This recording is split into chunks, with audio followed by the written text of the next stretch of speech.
अगर आप असफल हो ना और सिर्फ एक उम्मीद हो सफल होने की ना, तो वो उम्मीद आपको फिर से कोशिश करने के लिए मजबूर करती है।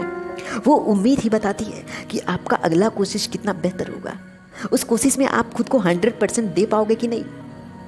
और अगर कोई इंसान डूब रहा है ना, तो एक उम्मीद ही उसे मजबूर करती है हाथ पैर चलाने के लिए। या तो वो उम्मीद उसे तैरना सिखा देगी, या उस उम्मीद के बदले कोई ना कोई उसे ज़रूर बचा लेगा। उम्मीदें खुद से हो तो सम्मान दिलाती हैं, और उम्मीदें अगर किसी और से हो ना तो वो अपमान दिलाती हैं। 5 पांडवों का एक उम्मीद था, द्रौपदी का एक उम्मीद था, लेकिन द्रौपदी के उम्मीद ने चीरहरण के समय उसकी इज्जत को बचाया, क्योंकि कृष्ण से जो उम्मीद था ना, कृष्ण से उस उम्मीद का फल दिया द्रौपदी को।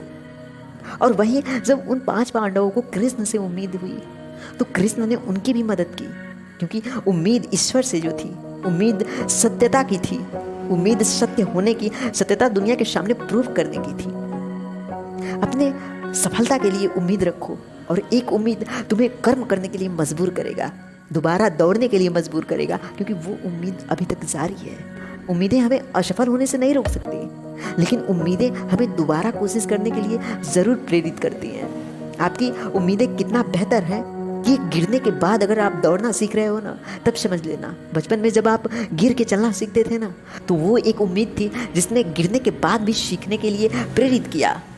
बचपन में जब आप साइकिल चलाना सीख रहे थे, तब वो भी एक उम्मीद थी कि चोट लगने के बाद आप दोबारा कोशिश करते थे। टीचर के पास जाके पिटने के बाद आप उस सब्जेक्ट की तैयारी दोबारा करते थे, क्योंकि वो भी एक उम्मीद था कि आप ज़रूर अच्छे नंबर लाओगे, इस बार आप नहीं पिटोगे, क्योंकि आपकी उम्मीद है खुद पे, आपकी उम्मीद है आपके विश्वास पे, आपकी उम्मीद है आपके कर्म पे, आपके संघर्ष पे।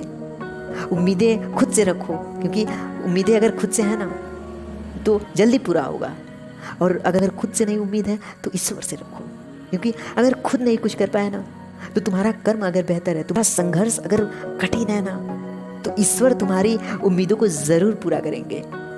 Thank you guys.